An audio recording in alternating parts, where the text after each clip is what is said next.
Good, everybody. It is your boy Pat the Designer back at it again. Breeze Nation, See Red Nation. Topic on the table today.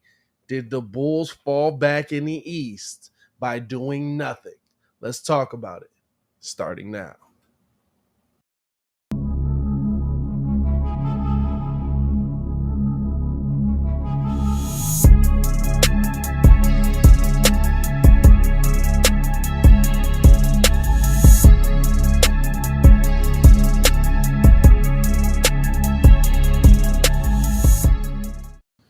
Now, if you are new to the channel, please like the video. Please subscribe to the page because we do talk Chicago sports daily on this channel. So hit that like button, subscribe to the page because we don't want you to miss a thing, and make sure that you hit that bell. Now, as I said, topic on the table today. Did the Bulls fall back in the East, right? Because yesterday, the Bulls end up standing pat when it comes to making a move for that big name, big man that we were looking for.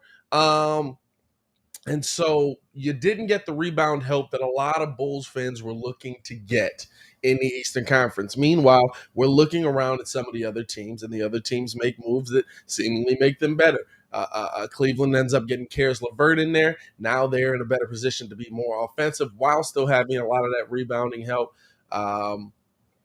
We saw the trade with Brooklyn, of course, that bolsters their team back up. James Harden goes down to Philly. A lot of craziness in the trade deadline yesterday. But the Bulls did not make a move. And Arturas Karnisovas said that he felt comfortable allowing this team to continue to let that chemistry grow that we saw early in the season.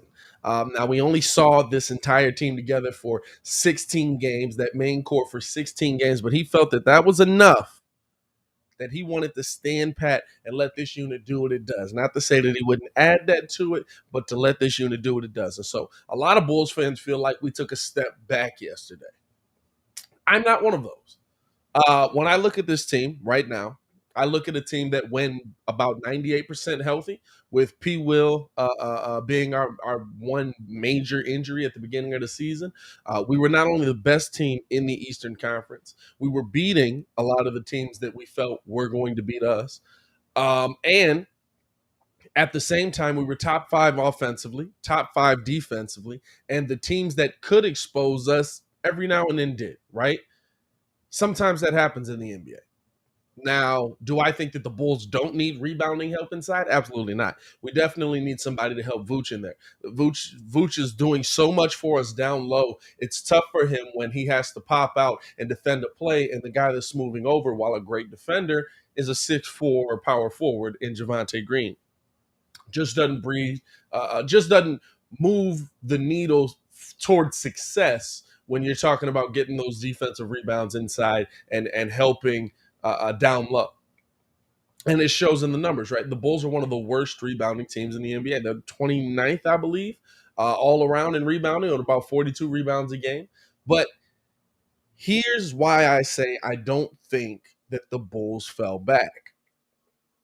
When they're 100% healthy, they were still better than most of these teams.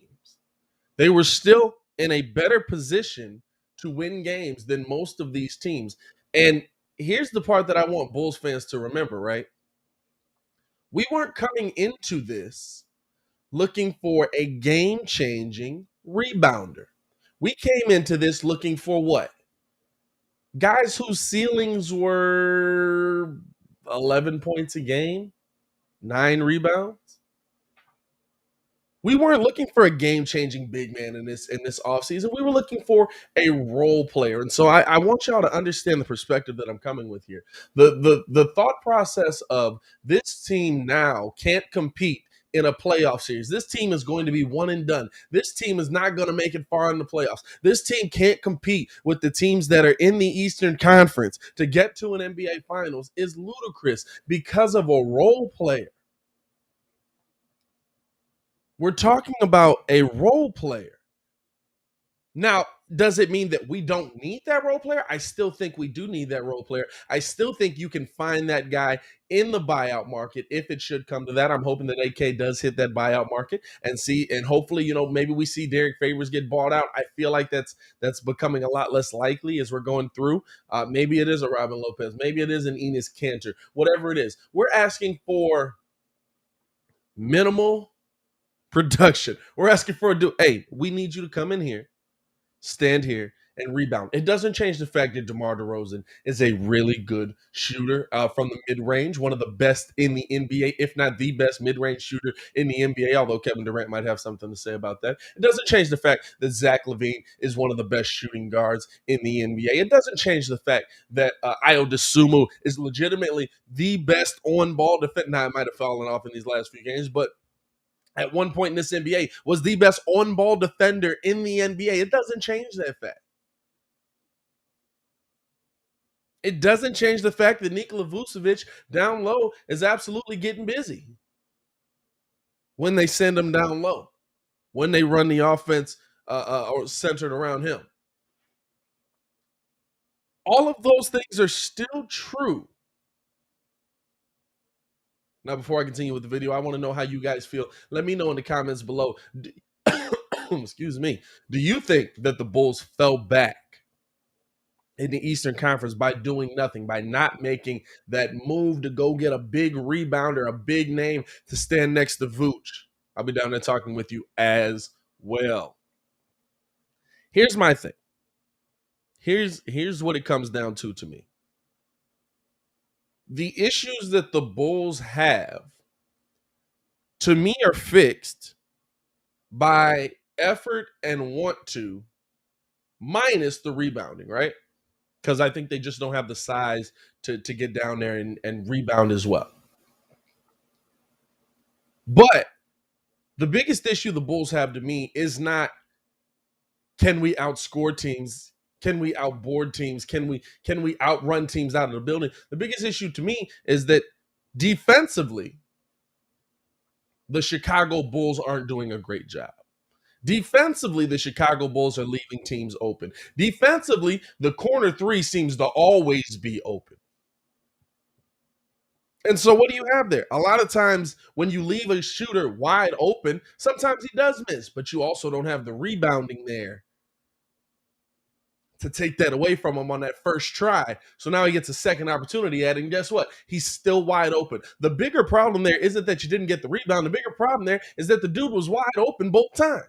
How many times have we seen that this season? So that's what it comes down to me. You know what I'm saying? Like, if the Bulls showed me more effort like they did against Charlotte the other night defensively, if the Bulls showed me more effort on the defensive end of the ball, I think that this team will be in a much different position. And guess what? When we get Alex Caruso back, when we get Lonzo Ball back, when we get Derrick Jones Jr. back, when we get P. Will back, you'll be a much more complete team. You'll be a much better defensive team. Hopefully, adding P. Will back, although it hasn't been seen in the numbers, but hopefully adding P. Will back does improve the rebounding, because coming off that backside, you'll have a 6'7" guy and not a 6'5" guy or 6'4" guy in Javonte Green.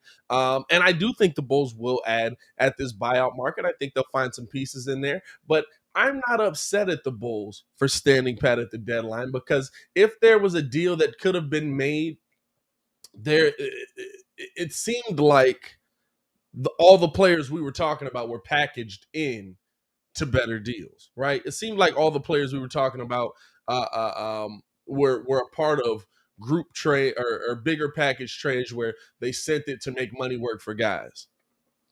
We know for a fact that AK was on the phone with these teams. We know for a fact that AK was trying to get some of these names in here. The Bulls made a run at Jakob Poeltl.